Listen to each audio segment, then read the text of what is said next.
The last train home has always been my least favorite part of the day. Not because of the hour, though 11:47 p.m. is late enough to make anyone feel like a ghost drifting through the waking world. It's something else. Something I couldn't name until last Thursday, when I finally understood why every single night on that train felt like I was being watched. My name is Eli Brennan, and I live in a small town called Riverside, about 40 minutes outside Chicago. I've lived here my whole life, grew up riding the Metro line to school, to work, to friends' houses, and eventually to the night shift job I've held for the past 3 years at a fulfillment center in Schaumburg. I know this train route better than I know my own neighborhood streets. I know which seats have the cracked vinyl and which window panels fog up when the weather shifts. I know the conductor's name is Bernard, and he always wears that same stained baseball cap, and he always nods at me when I tap my pass. I know the rhythm of the wheels on the track, the way the cars sway on the curves, the exact pitch of the brakes when we pull into my station. I know this train, in other words, the way you know your own heartbeat. So when something on it changed, I felt it immediately.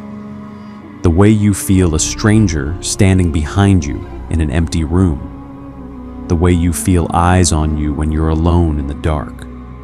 I didn't know what it was yet. But something on train 2471 was different tonight. And God help me, I think he already knew it too. The car I boarded was almost empty when I stepped through the side door, which wasn't unusual for a Thursday night at this hour. What was unusual was the quality of the silence. Not the comfortable kind. The kind where people are just too tired or too focused to talk. This silence had weight. It pressed against my ears like cotton, and for a moment I stood in the doorway just breathing, letting my eyes adjust to the dim fluorescent hum overhead. There was an elderly woman in the far corner, the one with the heating vent that always rattles, and she was knitting something pale and shapeless. Her needles clicked in that steady, mechanical way that should have been soothing, but tonight sounded almost like counting. There was a college kid slumped against the window near the front, headphones in, completely gone in that deep sleep that only comes from exhaustion or boredom, or both. And there was me. I walked to my usual seat, the fourth one on the left, the one with the scratch on the armrest that looks like someone dragged a fork across the plastic years ago. I sat down. I dropped my bag at my feet. I pulled out my phone, not to use it, just to have something in my hands, something to look at that wasn't the darkness sliding past the window. The train lurched forward, the doors hissed shut, and that's when I noticed her. She was sitting across the aisle from me, diagonal, in the seat that faces forward. I hadn't seen her get on. I hadn't heard her sit down. She was just there, like she'd always been there, like she'd been waiting for me to notice. A woman, maybe early 30s, wearing a gray cardigan that looked like it belonged in someone else's decade. Her hair was pulled back in a low, tight bun, and she was holding her phone, except the screen was dark. She wasn't looking at me. She was looking down at that black screen the way you'd look at a mirror if the mirror showed something you weren't ready to see. And the thing that made my stomach drop, the thing that made the hairs on my arms stand up in a way I haven't felt since I was a kid, lying awake at night convinced something was in my room, was that her eyes weren't really focused on the phone at all. They were focused on something behind it, something through it, like she was looking past the phone into a place I couldn't see. I didn't know what to do. I didn't know what you were supposed to do when you locked eyes with a stranger on an empty train, and the stranger wasn't really looking at you, but was somehow looking at you more deeply than anyone ever had. So I did what any of us do when we're scared and confused. I looked away. I told myself it was nothing, and I prayed, just a little, the way my grandmother taught me when I was small. "Guardian angels," she'd say, her voice like warm bread and old hymnals. "They're closer than you think, Eli, especially in the dark." I said that prayer under my breath, the one that starts with "Angel of God, my guardian dear," and I meant it. Because right then, sitting in that dim light with the wheels starting to move beneath me, I needed every guardian I could get. But then I shifted in my seat, crossing my legs, and she did the same thing 3 seconds later. I uncrossed them immediately. She uncrossed hers 3 seconds after that, in the exact same order. Left leg over right, then the right shifting forward to meet it. Same timing, same motion. I felt the hair rise on the back of my neck, but I told myself it was a coincidence. People sit on trains. People cross their legs. It doesn't mean anything. I wanted that to be true. I wanted it so badly that I almost convinced myself. Then I scratched my nose. 3 seconds later, her hand rose to her face, and she scratched the same spot. The train moved through the outskirts of the city, past the industrial blocks where streetlights thin out, and the darkness presses against the windows like something alive. I watched her in my peripheral vision, pretending to look at my phone, pretending my heart wasn't hammering so hard I could feel it in my throat. I tested it again. I turned my head slowly to the left, toward the window. 3 seconds. She turned her head to the left, toward the same window, in the same slow, deliberate motion. I turned back. 3 seconds. She turned back. Same angle, same speed. My mouth went dry. I didn't know what to do. I didn't know what you were supposed to do when the thing across the aisle from you is moving, like it's reading your soul and replaying it back in a delay. The elderly woman in the corner was still knitting, the click of her needles steady and indifferent. The college kid was still asleep, oblivious, his breath fogging the cold glass. The world was normal around me, but in the space between those two strangers, something was very, very wrong, and it was getting worse. I needed to move. That much I knew. I stood up abruptly, grabbing my bag, and walked toward the next car. The train was moving at full speed now, the wheels clacking over the track joints in that rhythmic pattern I'd heard 1,000 times before. But tonight, every clack sounded like a countdown. I pushed through the connecting door between cars and stepped into the next compartment. Empty, completely empty. I exhaled for what felt like the first time in 10 minutes. I walked another car, then another. Each one was emptier than the last. No passengers, no sound except the hum of the electrical lines above and the distant rumble of the engine at the front. I walked all the way to the last car, the one with the scratched windows and the broken intercom that only plays static, and I sat down in the very back seat. I told myself I was safe here. There was nowhere else to go. The train had 6 cars total, and I'd walked through every single one. If she followed, I'd see her. If she didn't, maybe she'd gotten off at a stop I missed. I looked out the rear window, watching the track stretch out behind us into the black. No platform, no lights, just the rails disappearing into nothing. I breathed. I actually breathed. Then the door between the last car and the one before it opened.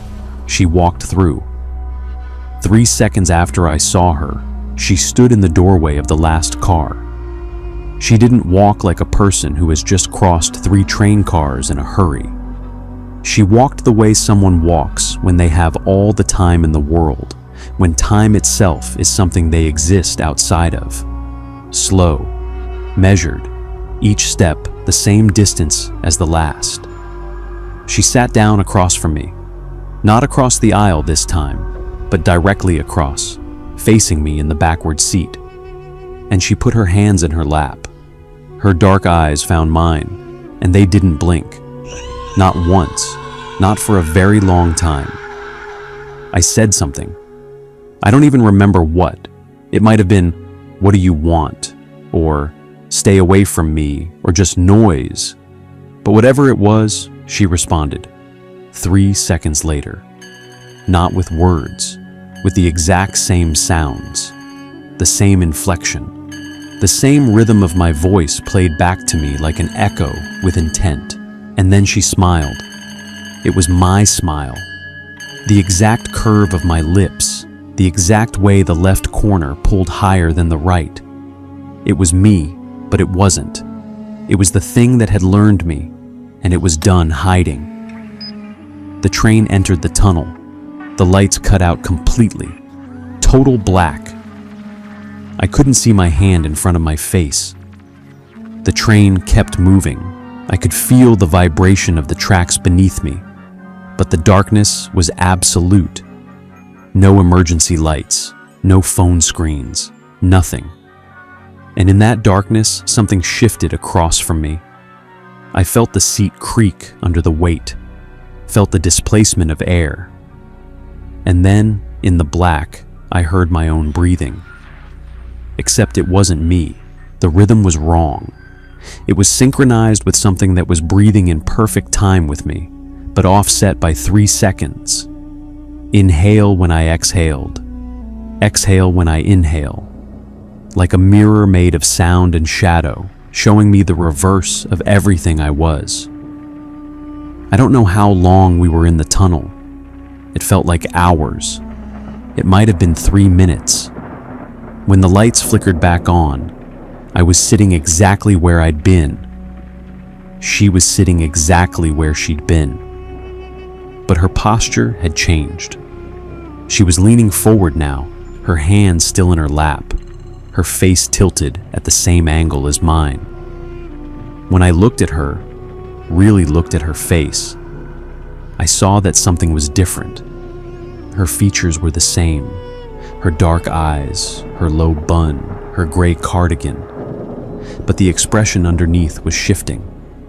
Slowly, like a screen refreshing, it was becoming more and more like my face. Not copying it in the moment anymore, integrating it, layering it over whatever was underneath. I stood up. I ran for the door. I didn't care where the train was going. I didn't care if I missed my stop. I just needed to be somewhere else. Anywhere else, away from the thing in the backward seat that was no longer pretending to be a woman and was becoming something else entirely. I threw open the door between cars and stepped into the connecting vestibule, and that's when I noticed something I hadn't before. The connecting vestibule has a window on each side, and in each window, I could see the reflection of the car behind me. But the reflections weren't showing the car behind me. They were showing the next car over, like the train was folding in on itself, like the reflection had slipped sideways through a dimension it wasn't supposed to occupy. And in one of those reflections, I saw her, or what used to be her, standing in the door of the car I had just left. She was holding something. It took my brain a full 5 seconds to process what I was looking at. She was holding my work badge, the one that was in my bag, the bag I had left in the last car seat. I grabbed my bag. I checked it right there in the vestibule, hands shaking so badly I could barely zip it open. My badge was still inside. I could feel it through the fabric, but my mind was racing. If she had my badge in the reflection, and my badge was still in my bag, then what was the other badge? Whose was it? And where had she gotten it? The train began to slow. I could hear the brakes engaging, that high-pitched squeal of metal on metal that signals an unscheduled stop. The intercom crackled, but instead of a voice, it played something else. A low, droning hum that built in pitch until it sounded almost like words. Almost like a name. My name.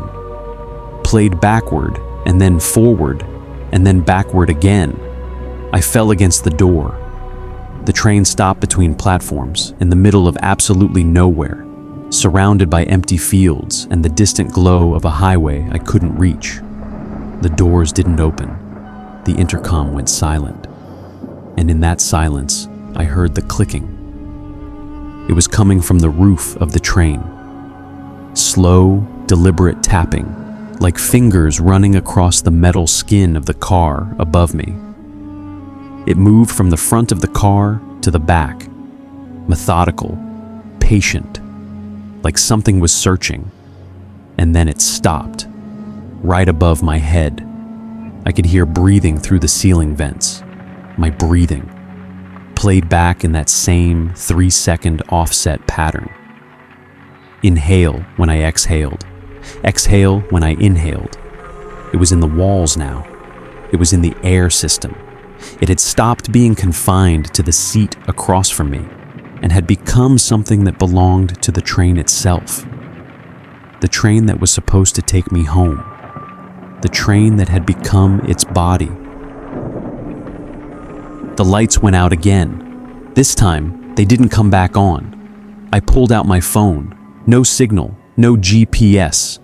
Nothing but the home screen reflecting my own terrified face back at me. And in the black, I watched my reflection. Except it moved a half second before I did.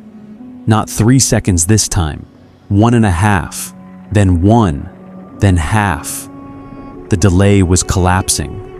Whatever was wearing my face was catching up to me, moment by moment, erasing the gap between us with each second that passed.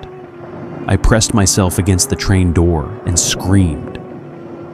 The sound came back to me in pieces, fragments of my own voice playing in different directions, some behind me, some above me, some so close they brushed against my ear like someone was standing at my shoulder, but no one was there, no one I could see.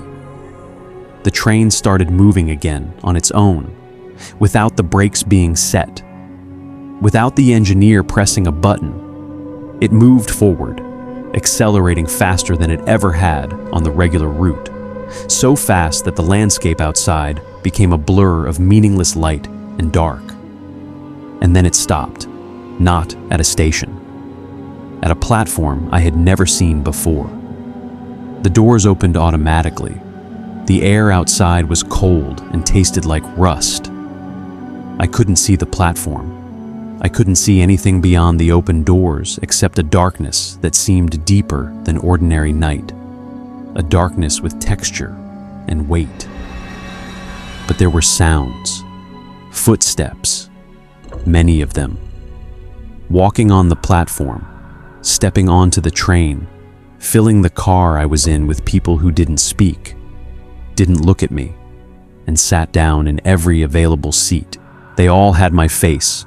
Different ages, different clothes, different haircuts, but every single one of them had my face. And they were all looking at me with that same expression, that half smile, left corner higher than the right. My smile, their smile, the one that had been 3 seconds behind me, then 1.5, then half, and now was everywhere. Worn by dozens of bodies that sat in perfect stillness as the train pulled away from the unknown platform and continued into a darkness that seemed to have no end. One of them leaned forward, one that looked like me from about 5 years ago, back when I still had the short haircut I had in college. I, reached into my bag and pulled out my work badge, held it up, then reached into his own bag and pulled out a second badge. He held them side by side, identical, same photo, same name, same employee number. Then he reached into the bag again and pulled out a third badge, then a fourth, then a fifth. He kept pulling them out, stacking them in his hand, each one identical, each one a different version of me from a different year, a different shift, a different night on this same train. When the stack reached about 15, he looked up at me and spoke for the first time. His voice was my voice, but the words were new. "You've been riding this train for a long time, Eli. Longer than you remember." I wanted to scream. I wanted to throw myself against the window, but I couldn't move. My body had stopped responding to me, locked in the same posture I'd been holding for the last several minutes, and the thing that used to be me just kept talking, smiling that smile, holding up badge after badge after badge.